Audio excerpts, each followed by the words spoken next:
So, Nelson Mandela, anti-apartheid hero, and in a way, probably the last great bourgeois revolutionary, I think, of modern times. And his death was a massive global event, and I don't think anybody could be failed to be moved by Mandela's death and the sort of outpouring of grief, not only in South Africa, but also across the world. And such was the power and draw of Mandela. Even those great liberation heroes of Africa like George Bush, Tony Blair and David Cameron felt that they had to say something about Mandela, which is really disgustingly epitomised in David Cameron at a sort of wait for Mandela, taking the selfie in the audience, which no doubt you'll remember. But also the pull of Mandela was really captured by the Guardian cartoonist Steve Bell when he's shown this huge, he had drawn a cartoon, huge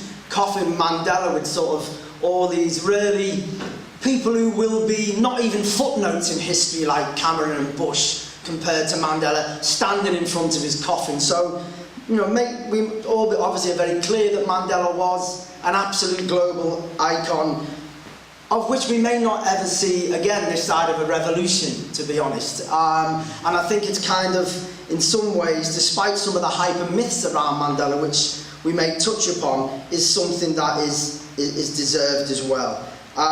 So today, really, I wanted to really put Mandela in context, because I don't think you can understand Mandela unless you ground him in the context of the liberation struggle of which he was a part. And of course also we need to talk about the Mandela government from 94 to 99 and the ANC government since then. So I mean, again, just really to remind you, I mean, maybe for the younger people in the audience it might be hard to get a sense of just what it was like when not only Mandela was released, which I'm sure many of the older comrades in the audience like me will remember where you were. You know, there's that trite cliche about people remember where they were when Kennedy died. Well, there are millions upon millions of people on this planet who remember where they were when Nelson Mandela walked out of the gates of Victor Verster prison in Cape Town in February 1990. And of course, the whole world again was enthralled when millions of people literally queued in the baking sun in April 1994 when the ANC were elected to power and Mandela was elected as the first black president of South Africa.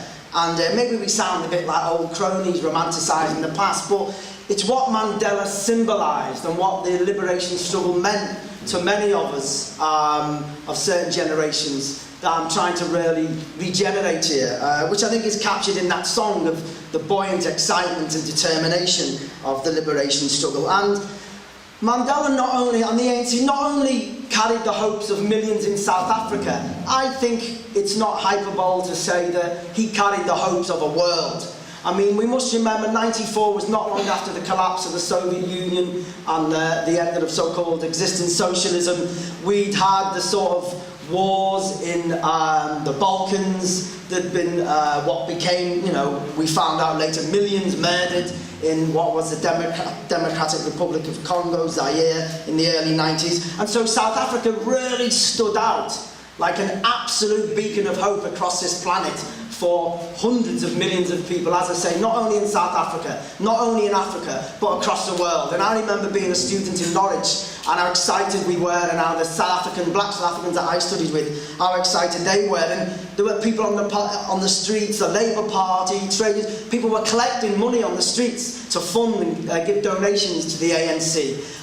In November 1990, I was fortunate enough I was backpacking around the world, and Mandela was on tour in Australia, and I was with thousands of people outside the town hall in Melbourne and got to capture a glimpse of him, and it was just surreal. It was like, there's this man we haven't seen for 27 years, we've heard so much about, and he's there right in front of you being pushed into a crowd like a rock star. You know, and that's where the sort of image has come from in a way.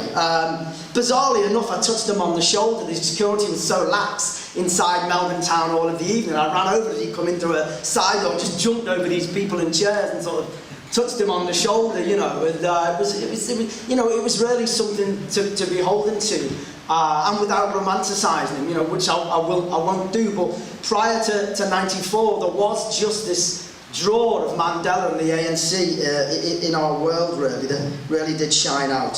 So he was a beacon of hope, and so was the ANC. And really, to understand Mandela, as I say, we'll talk about first the liberation movement, and also then to talk about the government. Because as much as South Africa gave us Mandela, South Africa also gave us the Marikana Mine Massacre, which some of you will have heard of by now. And if you haven't seen the film Miners Shot Down by Rihad Desai, I mean, make a point of seeing it. It is not the most uplifting film, and Rihad will admit to that, but it's probably one of the most powerful documentaries I've seen in recent times, and it gives you a flavour of just the complicity of the ANC now with the state, the boss's capital, if you like, in Marxist terms, in South Africa, and the sort of degeneration of all those hopes and dreams that I've just tried to portray.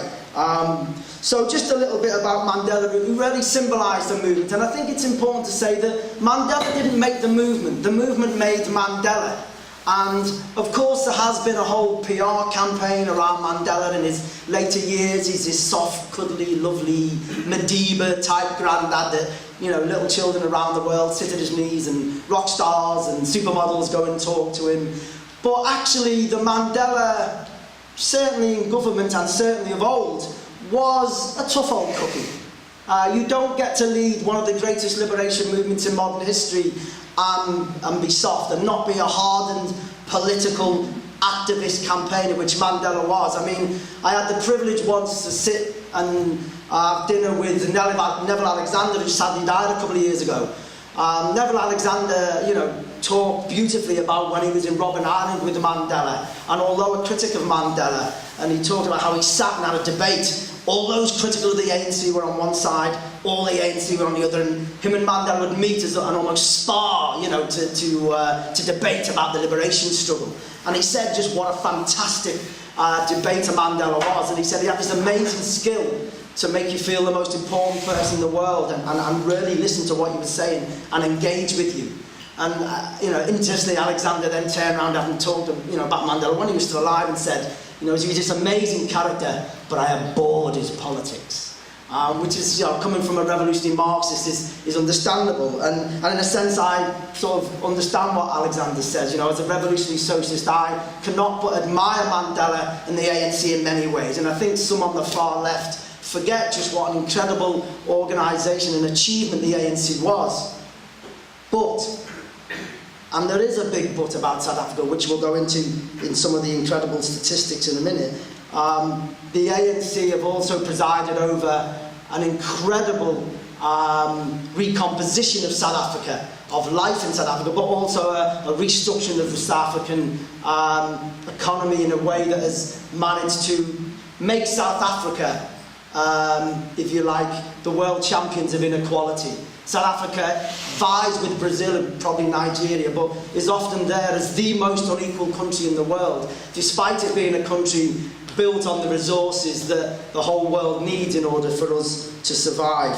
An example of which is platinum, and that's what makes the whole Marikana Mine Massacre all the more incredible, and also the strikes that took place in the Platinum Belt not long ago. So, just very briefly about Mandela. He was from, I mean, a lot of people don't really know, was from relatively privileged background, part of what was called the Amatembu people, from the Eastern Cape, also royal family. His dad was sort of, you know, lower royalty, if you like.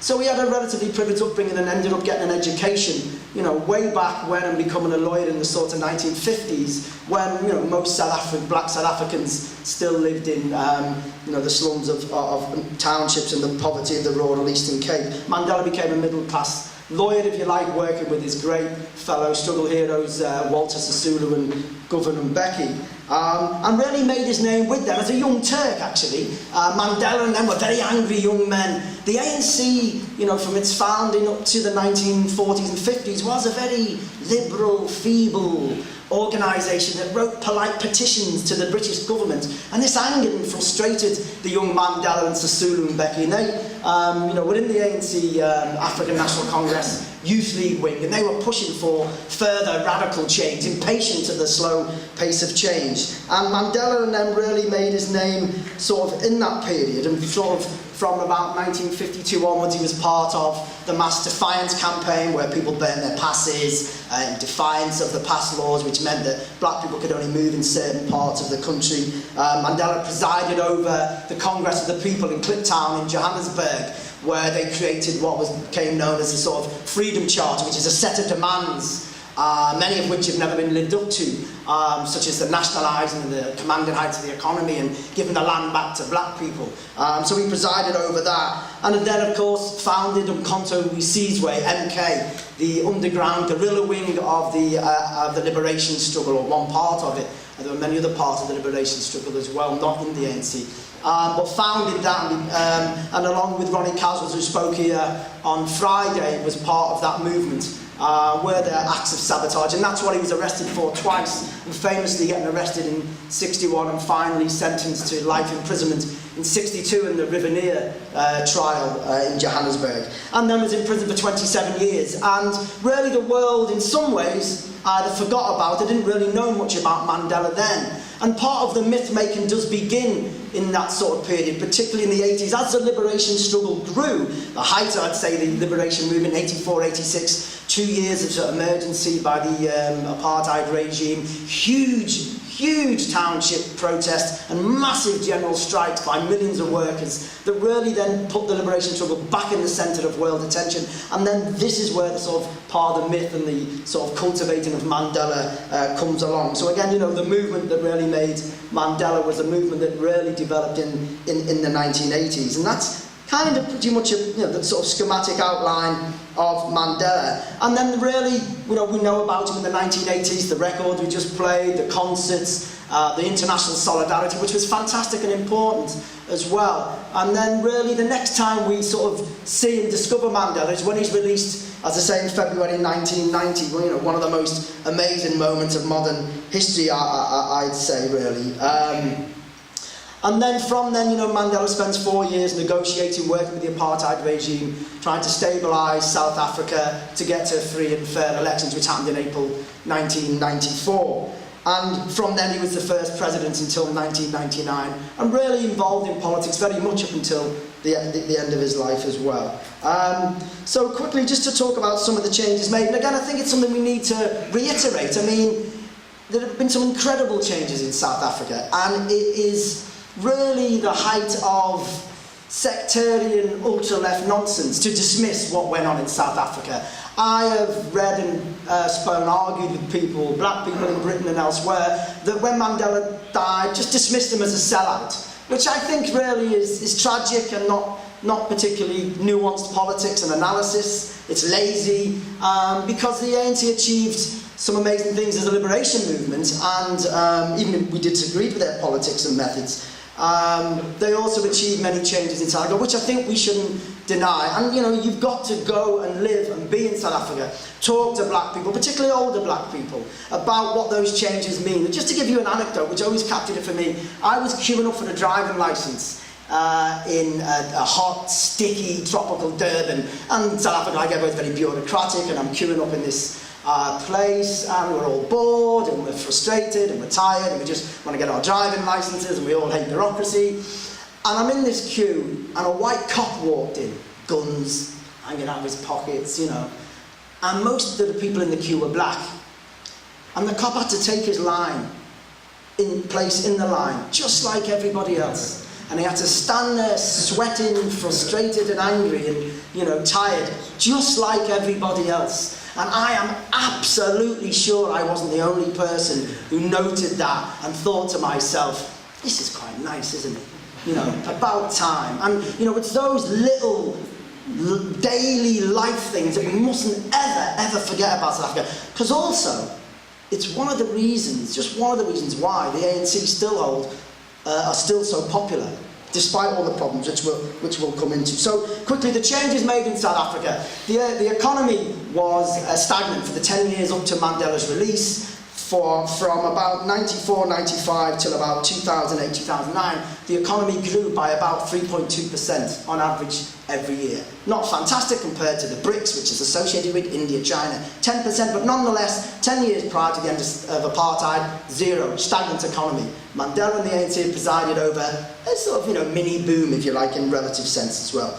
Some of the other big achievements, millions of people have been connected to water and electricity, which they were denied under the apartheid regime. The obvious things that we've all took for granted: free and fair elections, one person, one vote, the legal right to form trade unions, the legal right to be in a trade union, the legal right to strike, the legal right to bargain in negotiating committees at national level, things like that. The free movement around society, which was all denied black people. They were all created and put in place legally. And one of the most liberal constitutions in the world, actually, despite problems, abortion on demand, rights to same-sex marriage now in South Africa. It's a very progressive, liberal constitution as well. And in some ways, despite not having a sort of welfare state that we'd understand, something like 15 million black people have been given access to social grants and welfare since 1994. And this is, whilst, not obviously we prefer people to have decent jobs, but this is something that's staved off millions of people being in really, really disgusting, absolute, levels of deprivation and poverty. Has kept them above that. I'm not, saying that's brilliant, but it is important that they've spread the sort of certain amount of money around the economy to keep these people literally just above poverty. So about 15 million people. And in some senses, what I just touched on, the sort of cultural, I wouldn't say cultural revolution, dare to use that term, but the sort of effervescence and growing sort of energy that you find, particularly amongst young people in South Africa, despite youth unemployment being about 50%. 80% for black women in some places. Music, art, literature has really developed and come on in ways it didn't before in South Africa. Epitomised, for example, in Kwaito, music that emerged in the townships sort of after 1994. So there's a whole sort of art and culture and scene in South Africa that can be very exciting despite, again, its limitations. So no right-minded person, I think, would scoff at those achievements of the ANC. But of course, if we stopped it there, we would only be looking at South Africa with one eye open. If you open both eyes and look at the whole sort of total picture of life in South Africa, something else emerges. The most, as I say, the most unequal country in society in the world, whichever way you measure it, but through the sort of economic way of what's called the Gini coefficient, South Africa is a very unequal country. Massive differences between rich and poor, and in fact increasing differences between black people. The gap between rich and poor black people is now bigger than the gap between white and black people generally. So there's been a transfer of wealth amongst black people and in the economy, but big gaps opening up not only between black and white people, but amongst black people with a massive expanding middle class as well. Despite those amazing figures about people connected to water, electricity, a very important, controversial, it has to be said, but very interesting detailed report by the Municipal Service Project in about 2002 by some Canadian academics revealed that 10 million people had also been disconnected from water, disconnected from electricity, had their phone lines cut off, were evicted from their houses. And this was simply because of the levels of poverty that's still maintained in South Africa. It's great getting people in houses, it's great getting people water, it's great getting people electricity, but if they can't pay their bills, then they're soon cut off or kicked out and evicted. And in part, that's what gave rise to, from the sort of start of 2000, a wave of township protests, which is sometimes called service delivery protests, of people fighting to get people back into the houses, to get connections of electricity and water put back on. And so this sort of movement started to emerge then, which I think has fed into some of the exciting developments lately as well. Unemployment, officially, the narrow definition of unemployment, the ILO and the bosses, South Africa is about 25%. That's what it was in the Great Depression in America. 25%. It's 25% if you define it narrowly, day in, day out in South Africa. Actually, if you include those people who've given up looking for work, and I've met people, it's not uncommon to meet people who haven't worked for 10 years, 15 years. Townships in the Eastern Cape, unemployment is 80% for the township. It will be higher amongst black women. So, massive, massive levels of structural unemployment in South Africa. Huge disparities in wealth. Average wage, possibly about £180 a month. Average wage for directors, about £400,000 a year. White and black ruling class, middle class, they are wealthy by British standards, not just by South African standards as well. And of course, the opening up of South Africa to the global economy has meant that South Africa so long rightly denied, integration to the world economy and world cultural life, if you like. I mean, they didn't get TVs, apparently, colour TVs till way into the sort of 70s in South Africa. Now they can get the best consumer goods that any money can buy. You go into the shopping malls of Durban, Cape Town, Johannesburg, you can buy there what you can buy in the shopping malls in Kensington or in London or the big cities of Europe as well. So the rich have never really had it so good there as well. So a whole number of problems still persist. As I say, unemployment and poverty being the worst, and of course the HIV/AIDS pandemic. 1 in 9 people in South Africa is HIV positive. About 4 million people have probably died of AIDS since 1990. Could be more. There are roughly at any one time 500,000 people who need immediately to save their life antiretroviral drugs, which has improved in the last couple of years, but still they haven't got enough antiretroviral drugs to keep people alive and prevent them dying of AIDS. So we've got this massive contrast, the changes, the positive changes, but the huge amounts of inequality and poverty in one sense, structural unemployment, and HIV/AIDS pandemic as well. And if really life is particularly poor for black women, young black women. The typical HIV positive person is a young black woman about 25, 28. If you're a young black woman in South Africa, you will be paid at least 30% less than your another counterpart doing the same job. You are likely to be unemployed, you are more likely to be HIV positive, and 3 women a day are murdered through domestic violence and abuse in South Africa, because it is one of the most violent countries in the world where domestic abuse and rape is really in staggering proportions. And maybe later on we can talk about things like that in more detail. So how do we understand this? Mandela, A Long Walk to Freedom, as I've written, a quick step to neoliberalism. Long walk to freedom, quick step to neoliberalism. Despite the promises of some sort of radical change and Keynesian redistribution of wealth through sort of old Labour-style policies in British terms, the ANC abandoned any pretense to that as early as '93. By 1996, Mandela presided over a new neoliberal policy approved by the World Bank and the IMF, praised by The Economist and the Financial Times for its financial prudence, for curtailing public sector, not promising the world to the movement that elected Mandela. And so this fiscal austerity, if you like, was what's dominated life in South Africa as well, despite the changes that I've said. GEAR, growth, employment and redistribution, promised to create so many jobs, economic growth. Activists in South Africa say that growth, employment and redistribution, there was no growth, no unemployment, and the only redistribution was to the wealthy and the privileged as well. That's really the cornerstone of what's dominated politics and economics in South Africa, and it's what's given rise to the incredible movements that have developed since then. So the ANC and Mandela as a nationalist organisation, broadly in British terms, a social democratic party. Mandela was always at pains to say he wasn't a socialist, despite revelations he was in the Congress Party. That really, I think, was pragmatism, really, about building alliances to get rid of apartheid. But not a socialist, not committed to any radical reform. As I say, a bourgeois revolutionary. Mandela rightfully sought to manage his part of capitalism. That's why the Socialist Workers Party had what was at the time called unconditional but critical support of the African National Congress. Of course you shouldn't be denied the right to be a boss or a middle class person or a worker just because of the colour of your skin. But of course for us that was the end of the ANC politics. That was only really the start of ours. We agreed that black people had the right to run and control and own their own factories and have a vote. But for us that was the limit. That wasn't enough. We needed a more radical revolutionary change. And I think that argument has been borne out by events in South Africa since then. So let's be very clear, as brilliant as Mandela was, as brilliant as the ANC were in bringing together a liberation movement, they were an African nationalist party that sought to manage their corner of capitalism. And in seeking to manage capitalism, like all governments elsewhere in the world, they are constrained and limited by it, put into a straitjacket of reformist politics in which they mustn't dare upset the bosses. And Mandela time and time again said this, even prior to '94.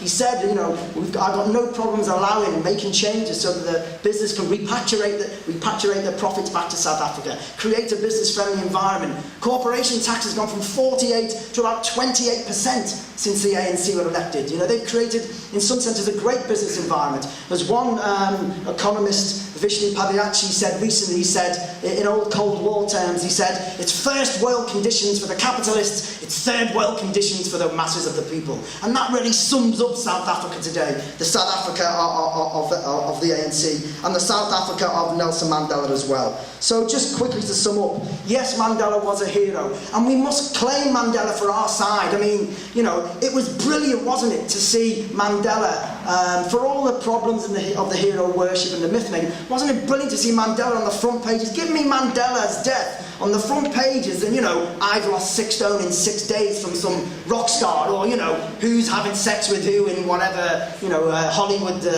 tittle-tattle story. You know, Mandela was our side, he was of the left, and we should be proud to claim him of that. But again, we must also not be scared to criticise, because if we don't, we're so illusions in future politics and ideas as well that we seek to be part of. And I think, you know, more European terms, the case of Syriza is quite interesting, isn't it? The left rushed to support Syriza in many ways as it should, but of course are now slowly seeing the reality of a politics of Syriza. And in a way, that's what happened sort of to the ANC. You know, some were far too, I think, harsh on them, not noticing the nuances and the changes that they brought, including Mandela. But at the same time, there were others that were far too uncritical of the ANC and Mandela as well. So really, that's the type of picture I want to present of South Africa, Mandela. Immense change, things that we mustn't really play down, but at the same time we need to be very, very clear that South Africa today really, you know, there's a virus of HIV/AIDS that is devastating the lives of millions of people in South Africa. But I always used to talk when I was working for an NGO there about the virus of unemployment and poverty. So there's like a twin virus that stalks the lives of the working class in South Africa. HIV/AIDS on one hand, structural unemployment, poverty on the other. And that really is, unfortunately, the legacy of Nelson Mandela.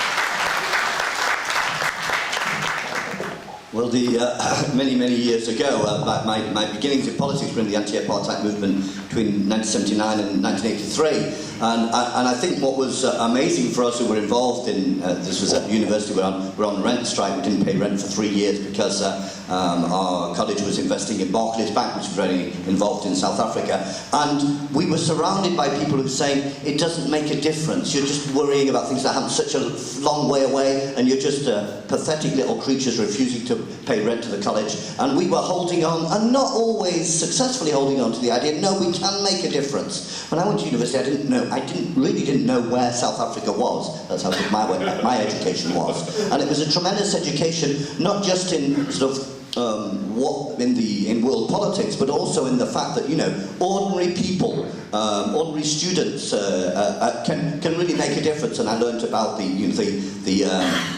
boycott in the supermarket in Ireland and so on and so forth.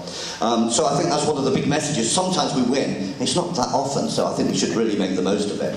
But I do have 2 questions. One is that my impression, although I haven't been following recently, my impression is that for years and years, us in the Socialist Workers Party, we said that apartheid could never be abolished without abolishing capitalism. Am I remembering that wrong? And if we said that, how come it was? And secondly, is there a Marxist position on the process of justice and reconciliation, which was bigger in South Africa than elsewhere? You know, it's this thing where they have sort of tribunals where if you recognise the crimes of the past, you get off very, very lightly. I mean, is there a Marxist position on that, or is it?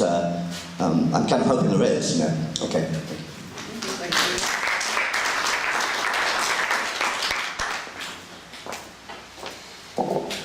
Hello, my name is Tayo Aluko from Liverpool.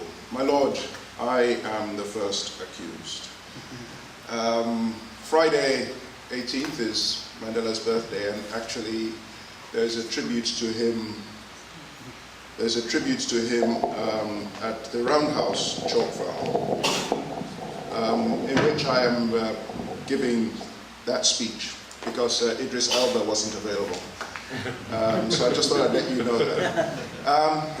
But having said that, I'm not a member of the SWP. And the journey of the ANC raises for me an interesting question, which I would like to hear people's comments on. and that is for the ANC to get into power, a lot of compromises had to be made. And for there to be a viable challenge to politics, certainly in this country or internationally, how do you see the SWP, for instance, becoming a viable alternative to the Labour Party without making compromises?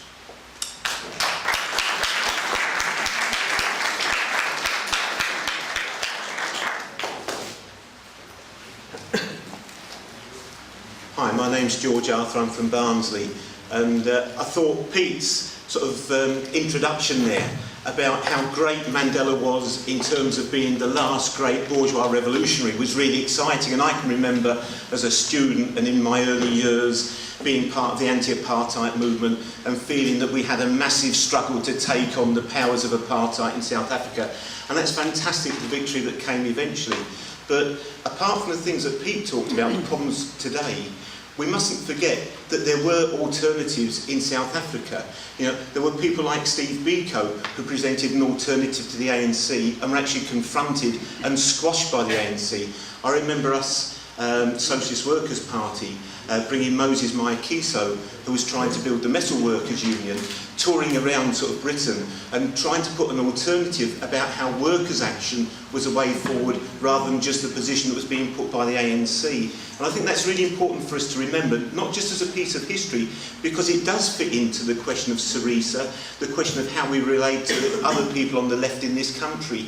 We need to work together shoulder to shoulder, confronting the enemy that we jointly face. But we do need to stand up and say, if we think our political interpretation and perspective is correct, and where we think other people are wrong, all the time it is that question of saying, if we march together, but we argue for the way forward. And I think perhaps if people like Moses Mayakiso hadn't have been forced to go back into the ANC at the time that he was, if there had been a real alternative built, then perhaps things would have finished out different when the apartheid regime was brought down.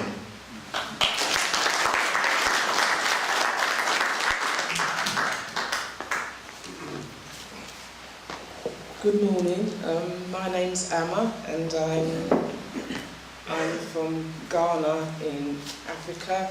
And I say that because one of the points that I would like to make is that the struggle against apartheid and the settler colonial regime in South Africa has to be put in the context of struggles which were being waged and are still being waged throughout the whole continent of Africa.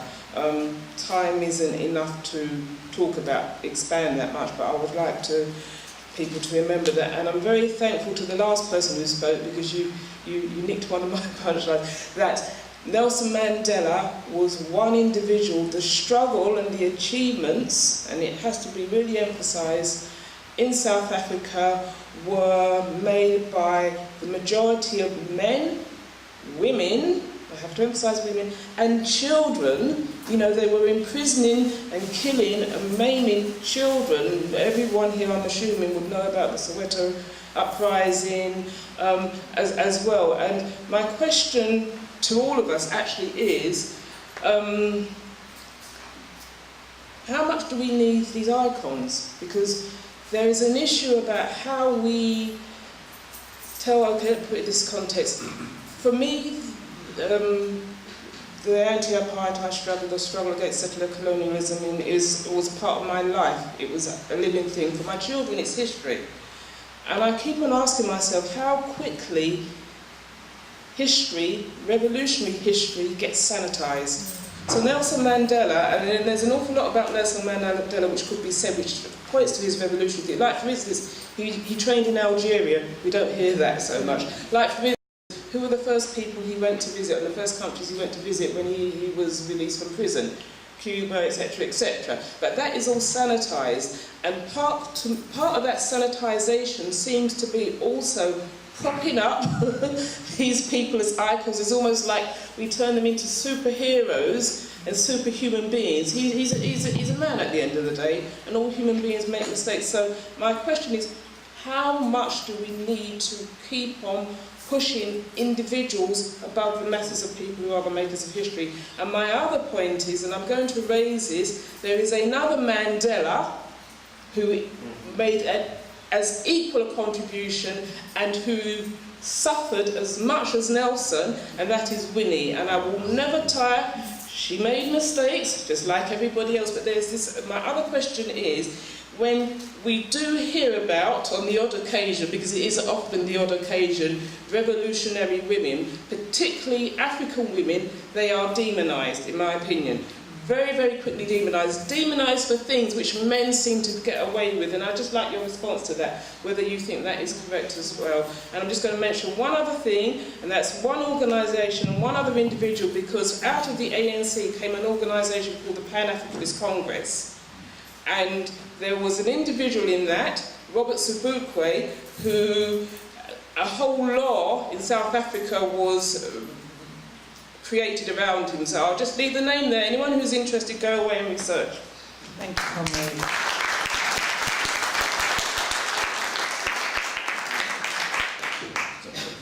To the comrade who asked about our analysis of that South Africa could only get rid of apartheid through revolution, actually asks a very, very interesting question. I think Mandela is at the centre of this, because it's an issue of politics and leadership and strategy of the apartheid regime to actually have a soft landing for capitalism out of apartheid, which Mandela was a very important link in that chain.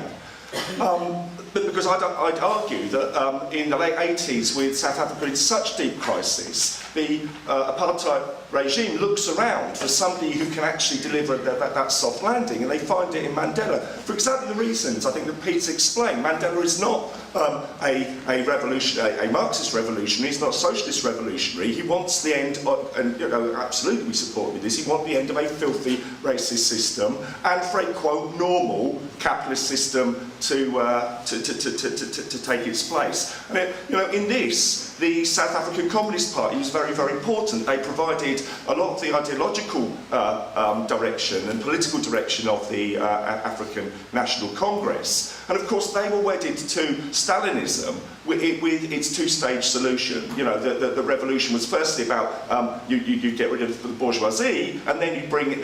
Then future socialist development is on the agenda once you've got rid of it, which explains why the whole process of Mandela coming out, of actually making deals with the regime, that South Africa comes out as a soft landing. The problem is, of course, Mandela comes out just as Stalinism collapses. So the South African Communist Party's political compass is completely wiped out. Joe Slovo, the chief intellectual of the South African Communist Party, becomes, I think, it's the housing minister in the first post-apartheid regime. People say to him, well, why can't we have houses built? Why can't we have socialism? He replies, you can have socialism as soon as I understand what it is, because what he believed was socialism, well, had collapsed behind him, and what you get from that is, of course, if there's only the market, if there's only neoliberalism, well, you might as well join it, and it leads to that tragedy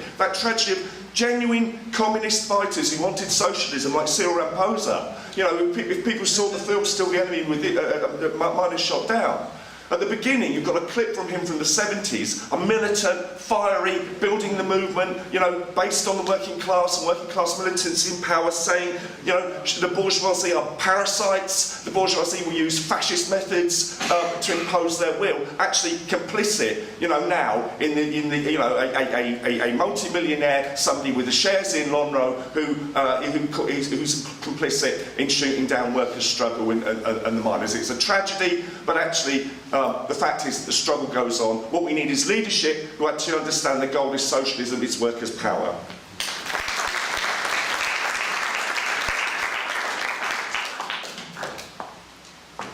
My name is Alan Gibson. I'm also from Makhanya Socialist, and I apologise to Peter because I missed the bulk of your talk. So anything I say that repeats it, I apologise in advance. I just really want to come back to this question about compromise. Because in a sense, it's really about what it is you're trying to achieve. And the fact of the matter is, probably Pete said this in his talk, but the fact of the matter, the bourgeoisie in South Africa, the ruling class in South Africa, in the run-up to the ending of apartheid, were absolutely petrified. But they weren't petrified necessarily of the ANC as such. They were really, really, really petrified of the huge workers' struggles that have broken out in the years preceding that. And it's that forced them into the compromises that they made, into the deals that they made with the ANC, and to actually agree to release Mandela and to dismantle the apartheid apparatus and so on. And in a sense, it's that we base our own politics on. It's that we base, in a sense, it is a politics of no compromise with the bourgeoisie at the end of the day. That what we want is workers' revolution, we want workers' power. So the comrade who asked the question, what compromises would the SWP be prepared to make in the uprun to an offence against capitalism? Well, to put it really, really crudely, no compromise whatsoever. You know, we base our politics on the power of the working class to overthrow capitalism. And in a sense, in the South African arena, if we'd been in the situation in South Africa at the time, that would have been our position as well. That the way to get rid of apartheid, as it in fact was at the end of the day, was the power of the working class, the power of the black working class in South Africa at that time. Now, so I know it all sounds a bit crude, but I think that hopefully is a framework around which we can really talk about the politics that can really take us forward to the overthrow not only of just really horrible, disgusting regimes like the apartheid regime, but capitalism in general. So that's it. Okay.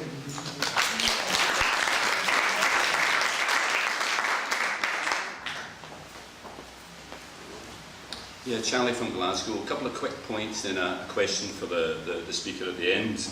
Remember when Mbeki took over from Mandela, just to illustrate the extent to which neoliberal policies were deep-rooted in their kind of strategy. He introduced affirmative action and what he called black economic empowerment. And almost laughably, Mbeki called that his politics of transformation. These were policies, of course, that only kind of benefited the black middle class. And as we know, inequalities continued to spiral out of control. And of course, what we're all interested here is the prospects for real change in South Africa. One of the things that made an impact to me a number of years ago is an article I read. It was a quote from, I'm sure the speaker will know, it was either Alistair Sparks or Chris Landsberg, one of the South African journalists, and trying to explain that conundrum of why is it, given the spiralling inequalities, deepening inequalities, that there was still these massive votes for the ANC. And he summed up rather neatly when he said that people in South Africa, when they vote, blacks when they vote with their hearts rather than their heads. In other words, this emotional connection with the party that liberated them from apartheid and so on. What I'm really interested in the question to the speaker is whether post-Marikana, the possibility of the new NUMSA, United Front type party, will it offer any genuine and real space for the emergence of a new political grouping that can genuinely transform South Africa in a way that certainly we would hope for in here, or will it perhaps develop into another CP Mark II? I'd like the speaker's opinion on that. Thanks. Thank you.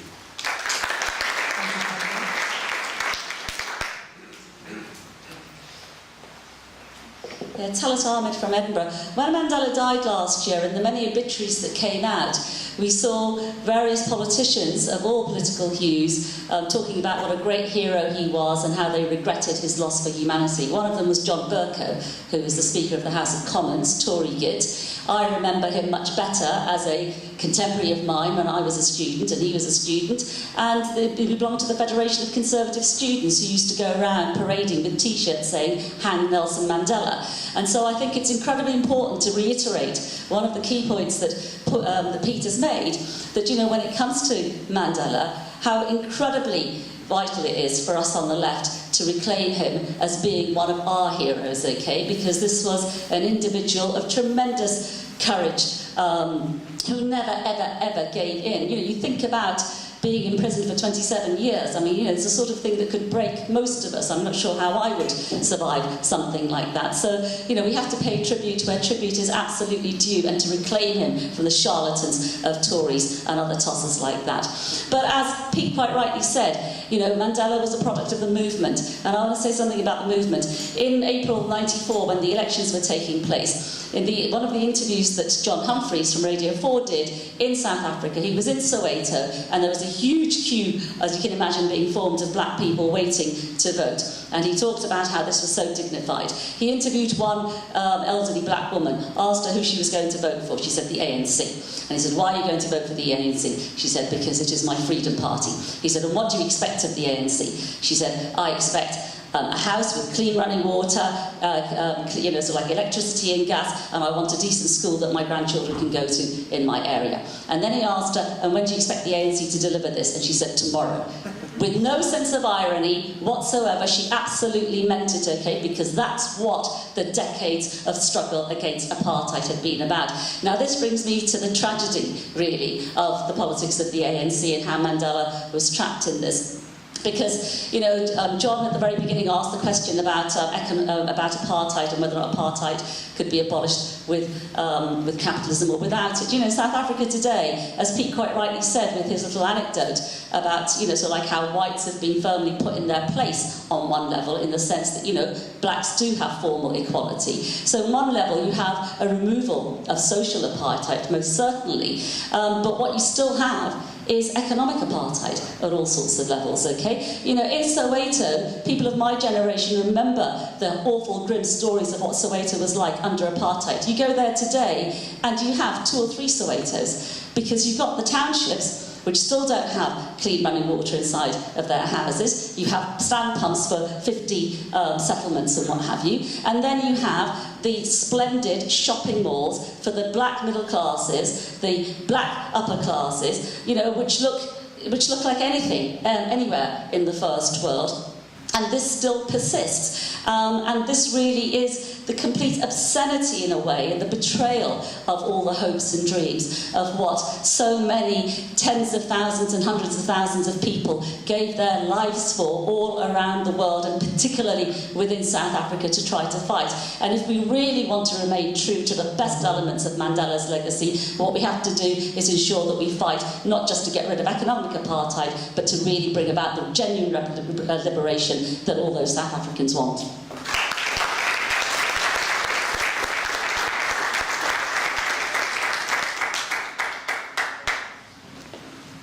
Peter Jackson.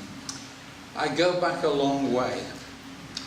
I was conscientised by what happened at Sharpeville in 1960. And I became involved in the anti-apartheid movement and have worked in Southern Africa, in Lesotho, and been involved with the ANC throughout the 70s when I was working in Lesotho. I want to suggest that we are not taking a realistic view of the nature of negotiation which must have taken place between the Nationalist and the de Klerk and the ANC. I believe myself, whilst I subscribe to many of your stands and positions, that it is perfectly understandable for the ANC to have made the kind of compromises to the Freedom Charter, which used to hang on my wall in my office. That compromise was achieved without the deaths, multiple deaths of many, many black people. Now, no one's mentioned de Klerk, but de Klerk was a man who realised that the power of the boycott throughout the world, particularly in America, and the American movement was very strong against the regime in South Africa. South Africa economically was being crippled, and we should remember that the business community in South Africa, I think perhaps even, and you'll correct me on this, when he was still imprisoned, had negotiations with the ANC in what I still call North Rhodesia, in Zambia. So there was a major body of feeling in South Africa amongst Europeans that major changes had to take place. The South African economy could not expand and prosper in the way in which it did in those early years without compromise. Now, if I'd been a politician, I would have had to say to myself, what do I want? Do I want to bring about real change in terms of the vote, the power of the Parliament, which would allow me to bring about change without bloodshed?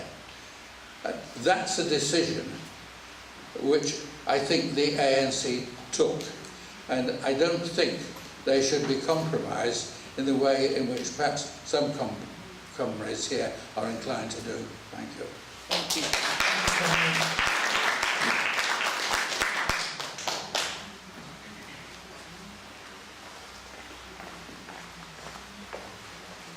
Hi there, my name's Rabia from Glasgow. I've just got a question for the speaker. I'm aware that for a long time Africa itself, including South Africa, has been affected by third world debt, and it's an incredible burden on African population. And do you think that this third world debt affected the economic situation in South Africa when Mandela came to power, and how did it constrain Mandela? Could you explain a bit more about that for me, please? Thank you. Hi, my name is Sukan, and I'm one of the Danish delegates here. There has been recently been seen that the struggle in Palestine is the same as the struggle that was in South Africa. And my question now is that really how we want to see this struggle, and who would you as speaker see as the Middle Eastern Mandela or the Middle Eastern ANC? Thank you very much. And free Palestine. Let's come back to that last question. I think Palestinians are much weaker than the ANC was, because they had an enormous working class, enormous strikes before the fall of apartheid, and it's on this basis that the ANC could win. And the Palestinians don't have that. They can't strike and force Israel to give up its Zionism. So they are dependent on developments in Egypt. Tony Cliff used to say that the liberation of Palestine goes through Cairo, and it's still the case. So thank you everyone for great contributions. And Peter, over to you. Okay, thanks, comrades. I think some of the questions have been answered and others are making an attempt at. Is there a Marxist position on the sort of the reconciliation process? I'm sure there is. I'm not a legal person, and I'm sure comrades are right and work and things like that. But I mean, what is clear about the reconciliation in South Africa, the Truth and Reconciliation Commission, is part of the compromises that were made, and I'll come to that at the end and in a sense give a broader answer on that as well. In terms of the comrade from Ghana talking about how much do we need icons, and of course we have to be very careful. We don't want to put people on a pedestal. But I think, as other contributions have made clear, it is important to talk about when there are people on our side who do stand out for various reasons. But I think I tried to make it very clear that, and I did say that the movement made Mandela. Mandela didn't make the movement, and the movement shapes all of us. Of course, we're all individuals, but it's only when we come together do we learn something about ourselves. It's only when we come together do we learn that we have potential power to change the world. It's only when we come together do we realise that race and sexuality and gender and nationality and religion doesn't really matter. It's about our class interests. So, yeah, icons in some ways have a limited role, but I think we don't want to put people on a pedestal. And when I done work in South Africa, research in South Africa, and spoke to people, I mean, a lot of working class activists were always at pains to say, and they're absolutely right, you know, South Africa is full of millions of Mandelas. And there's a couple of comrades who are here at the moment, Makhanya being one of them. He's just led a strike of tens of thousands of mine workers on the platinum belt in the northwest province of South Africa. You know, they are also part of the heroes, and there are heroines of the struggle as well. And yes, you know, are women demonised in some senses? Yes, often by racist, colonial, sexist attitudes, but depends who's doing the appraisal. I mean, certainly women's organisations and women's role is not condemned by us, it's absolutely celebrated. But it comes back to the point about Mandela as well, is it's also been, not just look at the person, but look at the politics of the person. That's what's the most important. So what I tried to say was, for all the amazing things about Mandela, is what are the politics that dominated Mandela's life? What are the politics of a whole bunch of liberation leaders? Nkrumah in Ghana, Nyerere in Tanzania, Che Guevara in Cuba. And for us in the revolutionary Marxist tradition of the Socialist Workers Party, those politics were problematic. They were effectively left nationalism, revolutionary nationalism. It was, yes, we want to get rid of colonialism. Yes, we are anti-imperialist. But many of those leaders then became part of the bourgeoisie. It doesn't matter whether the bourgeoisie is black or white. The fact is, it's a bourgeoisie. That's the problem for working class people, and that is exactly the lesson that people are learning in South Africa, and that is exactly the lesson that we've learned in the liberation struggles. It's kind of the type of thing we tried to write about in our book on social movements or struggles in Africa today. What is the lesson of African liberation? You know, we have to talk about how brilliant they were, but we have to talk about the limited politics. We are not honest comrades. We're not honest comrades if we don't fraternally engage with each other. And that's something that is fantastic about South Africa, is when you go there, you don't have to justify your politics. It's fantastic to be political and a lefty in South Africa, despite its problems. And people demand and expect fraternal engagement. You know, it's not always as fraternal as it can be, but they demand it, and they should get it. That's what respect is about. And in part, that's why, you know, as Talit said, the best compliment we can play to Mandela is to be fraternal and engage and argue and debate still, because we all want to win. The problem is, you know, we have different ways of deciding what will win and what won't. And this takes me to the comrade's contribution, Peter, you know, who in part, you know, obviously played a role in the liberation struggle, and many people outside of South Africa did, and obviously people in South Africa did. But I think at the end of the day, again, we have to be honest and make a critical appraisal. We simply can't stop at 94. We can't stop with the Mandelas or other people in the liberation movements. And I think, yes, you know, it was reasonable to understand that the ANC did make compromises. I absolutely am not surprised by the ANC's compromises, but I seek to understand them. And even Maharaja, one of the stalwarts of the liberation struggle, said, even while he was involved in negotiations, he said, you know, all the time he's aware, you know, we have to make compromises, he said, but we have to be aware of, you know, what are the limitations of our compromises? Where does it take us? And if we look where it took them to one of the most unequal countries in the world. And, you know, do I have to remind you, this is a country built on gold, built on coal, built on platinum, the most precious mineral in the world, and yet it is the most unequal country in the world. If ever there was a country, if ever there was a liberation movement that deserved an outcome that was nowhere near as unequal as it is today, it was the South African liberation struggle. They've got everything in South Africa. They've got a rich liberation struggle. They've got resources that most countries, you know, will never have. And yet, you know, 55,000 white farmers own 85% of the land. The land question is so important to the Pan-African Congress, who in some ways were not very different to the ANC, actually. You know, the land question is so important to Africans. 55,000 people, enough to fill a football stadium in London, own all the land in South Africa. Okay? Black people do not own hardly any of the land in South Africa. And why don't they? Why is the country unequal? Again, it comes back to the politics and the compromises. If you seek to manage capitalism, you will become a prisoner of that system. And that is what has happened to the ANC.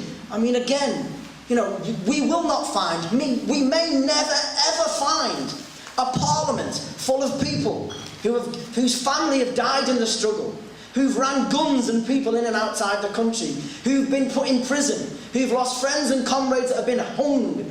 You know, I know a story of a comrade who told me his job was to send some people back into the country. He sent them up into rural Eastern Cape. They got caught by the police. These were young black men in the 20s. The cop van pulled in at a police station. Okay? The blokes managed to jump out. They strike a match and they set themselves on fire. And they die. In the 20s. And that comrade has to live with that till the day he dies, and he's in his 80s now. And it's that type of struggle, that type of commitment that makes us realise that, you know, why it went so wrong in South Africa is linked to the politics of the ANC and part of the liberation movement. And I'm moving on just to wrap up. The problem was, and in a sense, I think we have to be very honest, the revolutionary left lost. We lost in South Africa. You know, we have to admit that. And we have to tip our hat to the ANC. If you want to build a cross-class movement of millions, look no further than the African National Congress, who weren't the only people in the liberation struggle. The Pan-African Congress, a ZAPO, there were Maoist guerrilla groups, there were all sorts, there were Marxists, Trotskyists, but they didn't win, the ANC did, and there's something lessons there for us, as well as the lessons of learning what happened after 94, of how they build an incredible movement. And we have to be a bit more humble sometimes. I mean, you know, you listen to Ronnie Casuals the other night, and I asked the question about, you know, what is it that made you shift? Because there's a man that, you know, would have been hung if he'd been caught at any time in South Africa, and he knew that.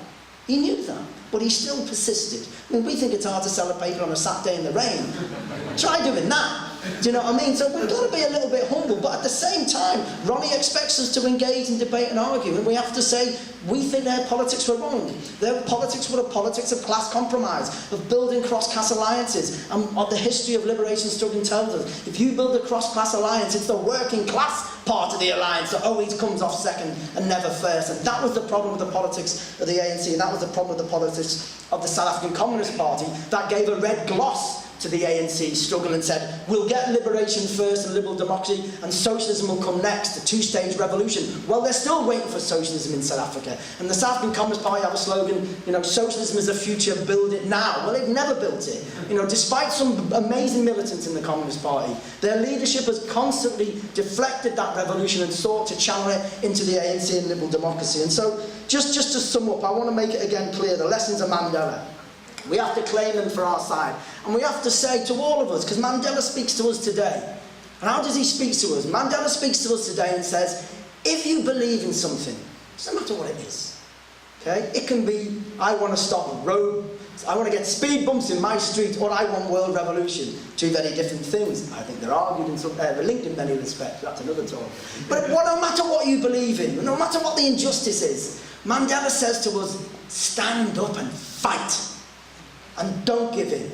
That's what Mandela says to us. So Talib is right. The best sort of thing we can say to Mandela, you know, in honour of Mandela, is to carry on fighting and struggling. And just to wrap up, what are South Africans doing about that? The most exciting thing in South Africa is this potential breakaway and forming of a workers' party by the National Union of Metal Workers of South Africa. And it's probably the most important question, really, because we speak about Mandela now, but it's really about today. You know, as a South African trade unionist said to me once, I'm more worried about the living than the dead. When he was asked about what will happen when Mandela died, he said, well, we'll bury him. But I'm more worried about the living than the dead. And that's true. And what's going on is, because of all the problems I've tried to point out, the National Union of Metal Workers, which has many problems, it has a South African Communist Party past. Many of its leaders were trained and caterised by the Communist Party, which has both its good points and its weaknesses. They are threatening to break away and form a workers' party. This is of world historical importance.